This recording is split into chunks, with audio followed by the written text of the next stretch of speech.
Hello everyone, আজকে আমরা অষ্টম শ্রেণীর অনুশীলনী 2.1-এর 8 নম্বর প্রশ্নের সমাধান দেখব। তো 8 নম্বর প্রশ্নটা যদি আমরা একবার পড়ি তাহলে কি বলা আছে আমরা বুঝতে পারবো। 6,500 টাকা যে হার মুনাফায়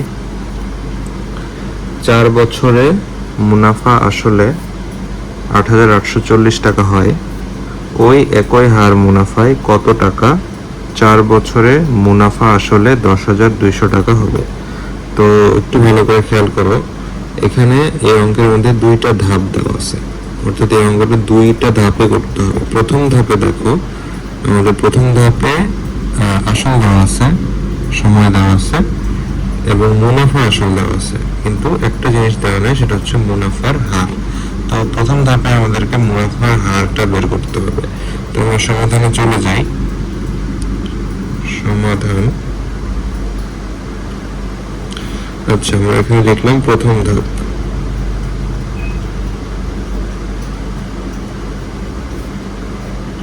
প্রথম ধাপ, ঠিক আছে। তো আমরা এখানে পাশে লিখে ফেলি যে প্রথম ধাপের ক্ষেত্রে কি কি তথ্য দেওয়া আছে। তো প্রথম ধাপের ক্ষেত্রে দেখো, আসল দেওয়া আছে, আসলকে আমরা P1 ধরলাম, ঠিক আছে, 6,500, সময়কে N ধরলাম 4 বছর। এরপরে মুনাফা আসলকে আমরা A1 ধরলাম, মুনাফা আসল কত 8,840, ঠিক আছে। আচ্ছা, এরপর আমাকে এখান থেকে মুনাফা বের করতে হবে। মুনাফাকে আমি I1 ধরলাম এবং আরেকটা জিনিস বের করতে হবে, সেটা হচ্ছে আর বা মুনাফার হার। তো মুনাফার হারকে আমাদের বের করতে হবে। তো মুনাফার হার বের করার জন্য আমাদেরকে মুনাফাটা বের করতে হবে। তো যেহেতু এখানে মুনাফার আসল এবং আসল দেওয়া আছে, সো আমাদের ক্ষেত্রে মুনাফাটা বের করা খুব একটা কষ্ট হবে না। তো আমরা জানি মুনাফা I1 ইজ ইকুয়ালস টু কি, মুনাফা আসল A1 মাইনাস আসল P1। তো এখান থেকে ইজিলি দেখো A1 এর মান কত 8,840 মাইনাস P1 এর মান কত, P1 এর মান হচ্ছে 6,500। তো এইটা যদি আমরা বের করি, বিয়োগ করি, তাহলে দেখো কত আসে, এখানে আসে 2,340 টাকা। এই 2,340 টাকা কি মুনাফা। তো দেখো আমরা মুনাফার আরেকটা সূত্র জানি কিন্তু, তাই না, সেটা হচ্ছে I is equals to PNR, ঠিক আছে। তো এই সূত্র থেকে আমরা অবশ্যই আর এর মানটা বের করতে পারি। তো আমরা দেখো এখানে আমরা কি করতেছি। তো এখানে আমি হচ্ছে I1 দিলাম, এখানে P1 দিলাম, কারণ আমি প্রথম ধাপের জন্য সমাধান করতেছি, ঠিক আছে। তো এখান থেকে ইজিলি আর যদি বামে নিয়ে আসি, তাহলে ইজিলি এখানে হচ্ছে উপরে I1 থাকে আর নিচে P1N। যেহেতু হার বের করতেছি, তাই আমরা এখানে 100 দিয়ে গুণ করব।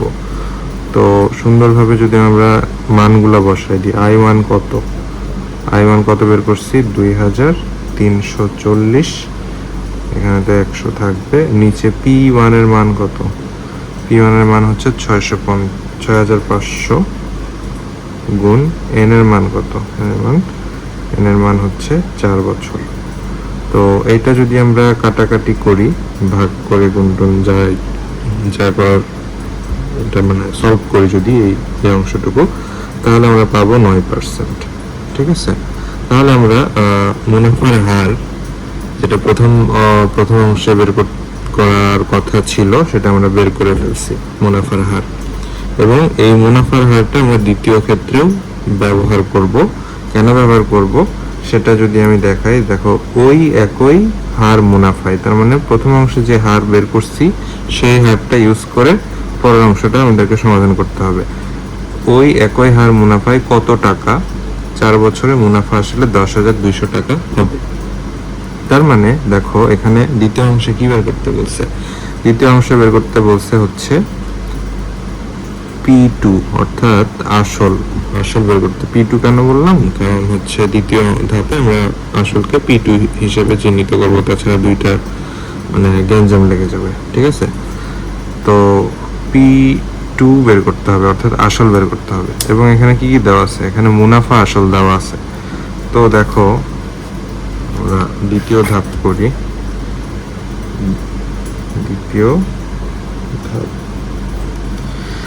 দ্বিতীয় ধাপে দেখো কি কি দেওয়া আছে। মুনাফা আসল A2 দেওয়া আছে 10,200, ঠিক আছে। A2 দেওয়া আছে, আমাদেরকে P2 বের করতে হবে। আমরা প্রথমটার থেকে আর এর মান পাইছি 9%, এগুলো আমরা কাজে লাগবে। তো দেখো মুনাফা আসল দেখো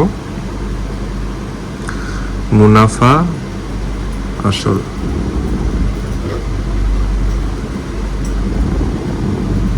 আচ্ছা, মুনাফা আসল কত দেওয়া আছে 10,200। এই মুনাফা আসল সমান সমান কত, এই কোন দুইটা যোগ করে মানে মুনাফা আসল আসছে, মুনাফা এবং আসল যোগ করে, ঠিক আছে। মুনাফা প্লাস আসল, তাই না। তো দেখো এখানে আমরা হচ্ছে যদি আসলটা যেহেতু আমাদেরকে বেরি করতে হবে, তার মানে আসলকে আমরা কত ধরছি, দ্বিতীয় ক্ষেত্রে P2 ধরছি। তো P2 এর জায়গাতে থাকলো আসল।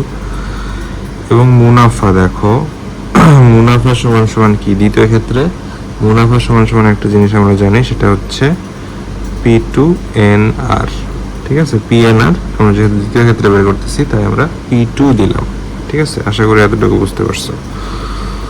তো এটা যদি আমরা দেখো এখানে P2 যদি আমরা কমন নিয়ে ফেলি, P2 যদি কমন নিই থাকে কত, 1 যোগ NR এটা থাকে, তাই না।